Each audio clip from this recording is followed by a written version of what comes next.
Get back to the career. In 2022, you defended against Daniel Ramon. And then when did the Inouye fight start being discussed? I think the media been like saying stuff about it before that, but I feel like right after that was like that's when they start putting their foot on the gas with it. Like Your team? everyone, no, not my team, but like everyone, Okay. like calling for the fight. And if you know you got the whole world calling for the fight, the media, then Japanese fans, then you know PBC, all I'm going to automatically know, and then his team going to automatically know. Like, all right, so this gonna make some money. Like, let's put this together. But it came to a point where I'm like, yo, like I don't want to stay at 22, cause that was getting rough for me to make, especially after the Brandon fight. That joint was rough.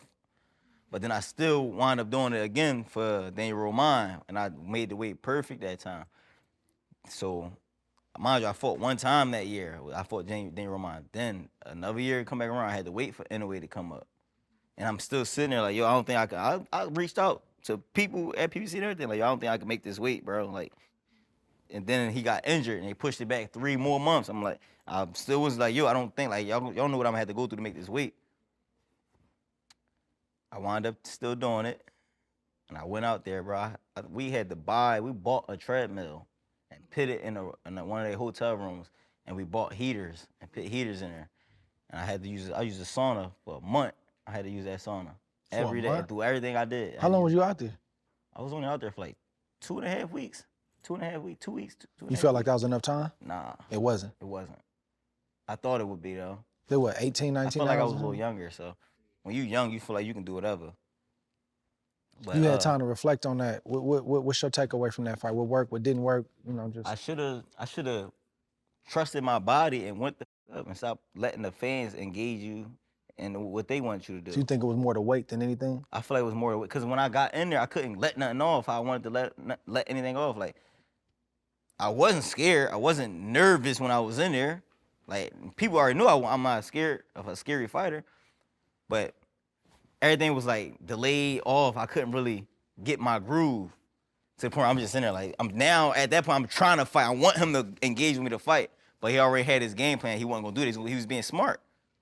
Which, you know what I'm saying? You gotta take your head off for somebody that's being smart. I wanted him to engage, like to just rumble me at that point because I couldn't box at that. I'm like, you know how you step back moving? I couldn't do none of that really.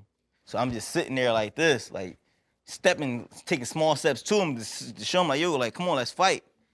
He ain't go for that. He ain't go for that. What you think is his greatest asset?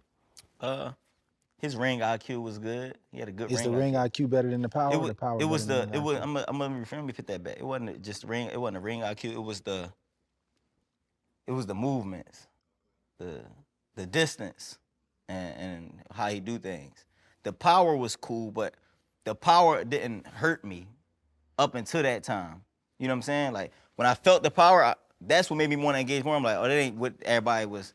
It just felt like pressure. Like you know, it's pressure just keep hitting. It just felt like pressure, but it was that shot that I didn't see that did the job. You know what I'm saying? But he a good fighter though. And that was a tough loss for you, obviously. Hell yeah. And you struggled for a little bit after that fight. Personally, how did you work through that, and how did you get over it? And you may not be over it, I don't know. No, I'm over that now.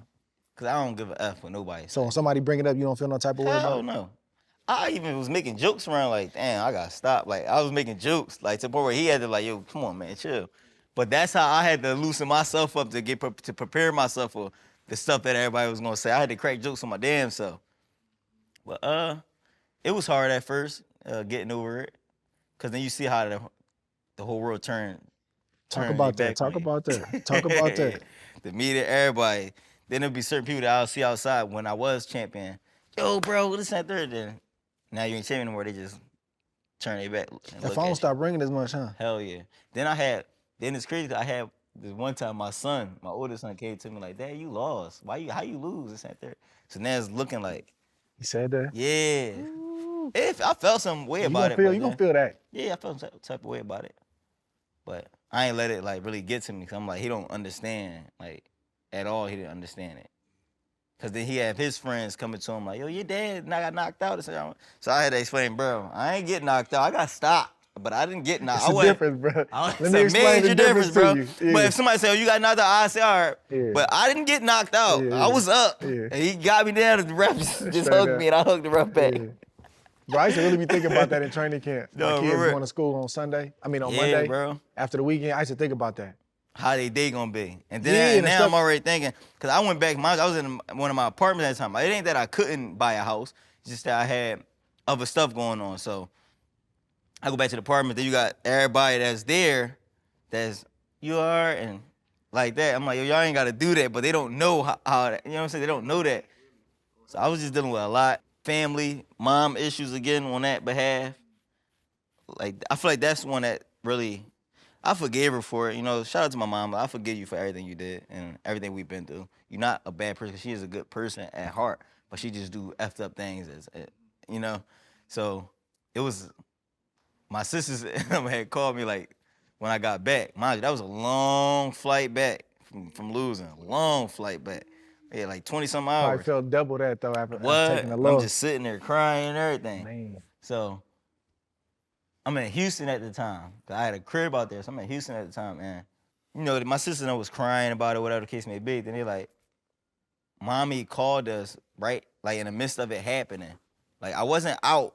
Like I wasn't, the fight wasn't over yet, but in the midst of me getting dropped the first time, she called my sisters and said, damn, they go my house.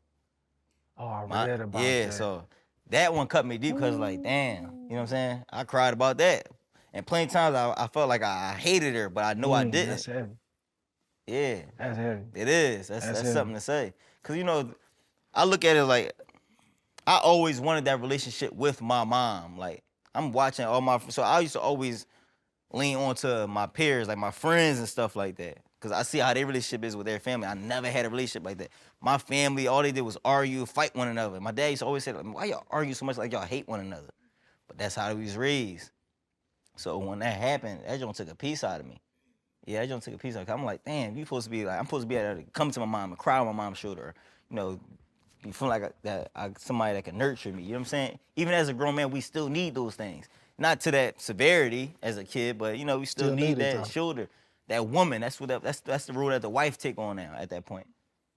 But did you address it with her when you got back? Still to this day? No, I ain't. She apologized for it because She knew did? why. Yes, because she knew why I wasn't talking to her and things like that. But she said, damn, they go my house. Dang. And in my head, I'm like, damn, the fight wasn't even over yet. You counted me out before they even did this. You know what I'm saying? So I bet we go through things in this sport, bro. But people don't see these things. People don't know these things at all. And just reflecting on being out of Japan, I had an amazing experience out there. They love you. Yeah, hell yeah, hell yeah. They be showing love. But I ran three times a day just to make that weight. With that sauna on in that room. I was in that room. I was just like I lived in that room, bro. I came outside like 2 times. And that was to go to the Balenciaga store and another store. And that was it. Boy said, I'm going to the Balenciaga Real store. red. For sure. We're going to do that. Yeah, I'm going to buy me something. Bro, come on, bro. Three times a day? Yeah, I had to make the weight. Bro, it's going to be hard to win a fight like that, bro. Hey, if I said that, if people knew all of it, then they'd be, oh, he making an excuse. Come on, bro. Dang. That's why you gotta have this stuff on film, and I got this stuff on film. Yep, I got my whole trip on film. Mm-hmm. Yeah, it was hard, bro.